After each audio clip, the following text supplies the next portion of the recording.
नमस्कार, मैं उदय चौहान और आप देख रहे हैं आई इंडिया।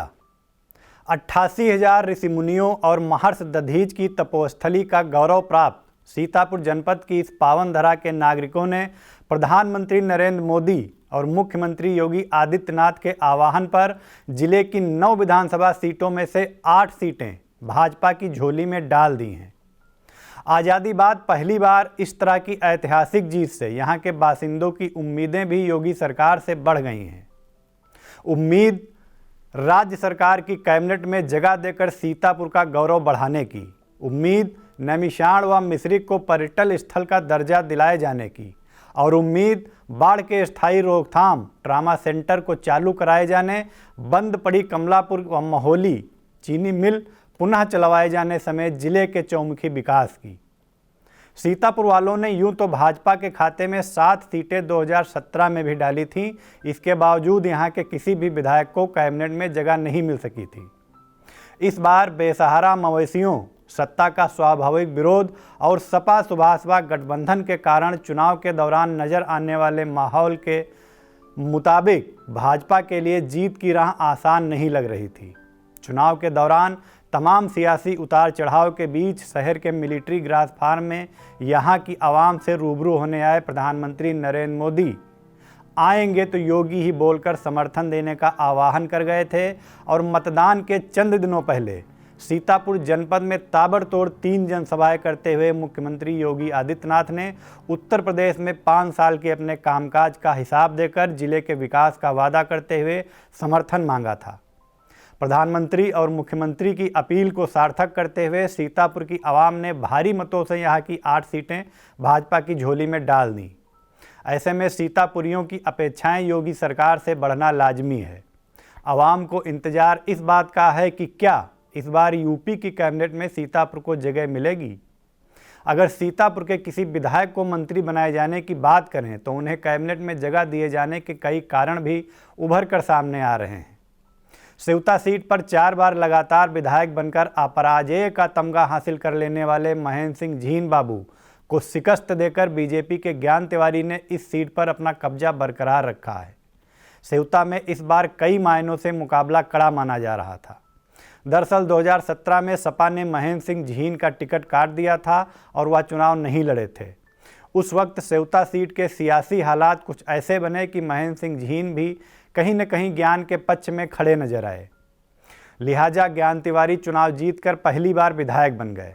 इस बार सपा ने अपने पुराने धुरंधर महेंद्र सिंह झीन पर ही दांव लगाया था। कभी हार का मुंह न देखने से झीन बाबू और उनके समर्थक जीत को लेकर आशान्वित दिखाई दे रहे थे, लेकिन 5 साल लगातार क्षेत्र में बने रहकर सेवता में विकास के नए आयाम गढ़ने व बाढ़ के स्थायी समाधान की कोशिशों में जुटे रहने वाले ज्ञान तिवारी को ही वहां की जनता ने अपना नुमाइंदा चुना है। वो ब्राह्मण वर्ग से आते हैं, संगठन के पुराने सिपाही भी हैं। इस लिहाज से कैबिनेट में ज्ञान तिवारी को जगह मिलनी चाहिए। ब्राह्मण वर्ग से मंत्री बनाने की बात बीजेपी में उठेगी तो महोली सीट से दोबारा चुनाव जीतने वाले शशांक त्रिवेदी का नाम भी इस फहरिस्त में शामिल होगा। टिकट फाइनल होने के दरमियान तमाम झंझावतों का सामना करते हुए शशांक ने न सिर्फ संगठन बल्कि मतदाताओं की अपेक्षाओं पर भी खरे उतरते हुए नज़दीकी व कड़े मुकाबले में सीट जीतकर पार्टी की झोली में डाल दी। महमूदाबाद सीट पर 6 बार के विधायक नरेंद्र वर्मा का तिलिस्म तोड़कर आशा मौर्य ने 15 साल बाद इस इलाके में कमल खिलाया है।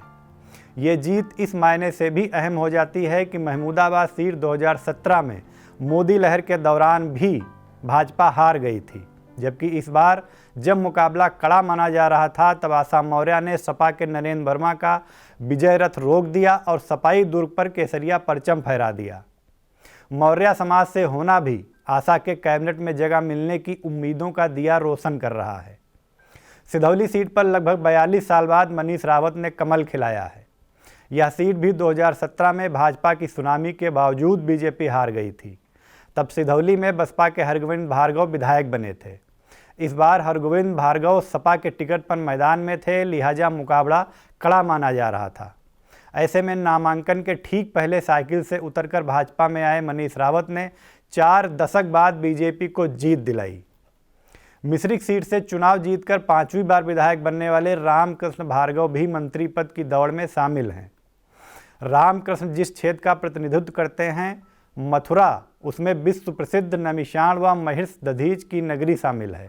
मथुरा वृंदावन की तर्ज पर नैमिष के विकास का दावा करने और अनुसूचित जाति से ताल्लुक़ रखने के कारण इस सूची में इनका नाम मजबूती से शामिल है।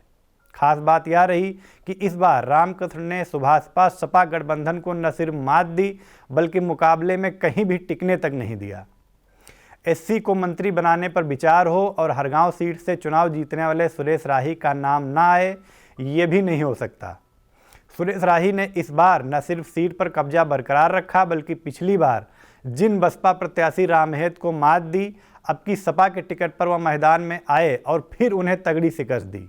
आपको बता दें कि 2017 में वह जब पहली बार विधायक बने थे, उसके बाद 2018 में नरेंद्र मोदी ने वीडियो कॉन्फ्रेंसिंग के जरिए सुरेश राही से बात की थी।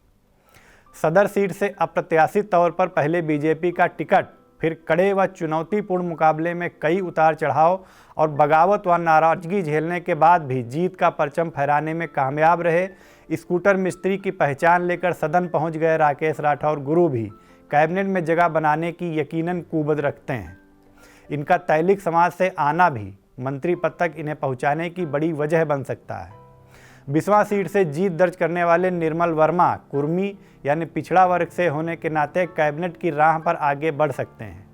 पहली बार बसपा के टिकट पर विधायक बने निर्मल बाद में साइकिल पर सवार हुए और अब की टिकट वितरण के एक हफ्ते पहले भाजपा में आकर न सिर्फ संगठन बल्कि मतदाताओं का भरोसा जीता, फिर सदन पहुंच गए।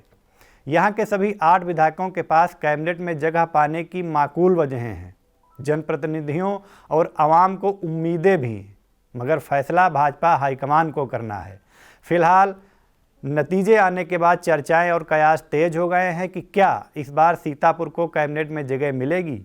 चर्चाओं को बल तब मिलता नजर आ रहा है जब लखनऊ में योगी सरकार की नई कैबिनेट बनाए जाने को लेकर कसरत शुरू हुई और सीतापुर के सभी नवनिर्वाचित विधायकों के पास आज शाम के लिए बुलावा आ गया।